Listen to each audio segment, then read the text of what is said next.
Swerte mo kung mapagbibigyan. Ingatan mo pag-ibigay. Isang kakaibig, kakaibig, kakaibig, kakaibig.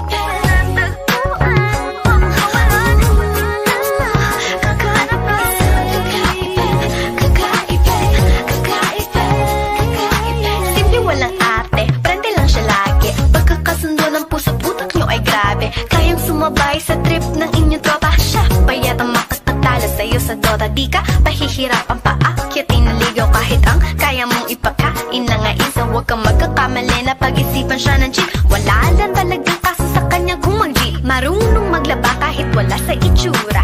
Di na niya rin kailangan papamustura. At kahit na kanino mo dali na't pakilala na GGV ang lahat sa galing niya makisama. Di na nanakalat, di na mumulis ng cellphone yan. Pero magloko ka lang, lagot at mapipektasan. Oo, magaling siya makipagbiruan, pero ang puso mo'y hinding-hindi paglalaruan. Swerte mo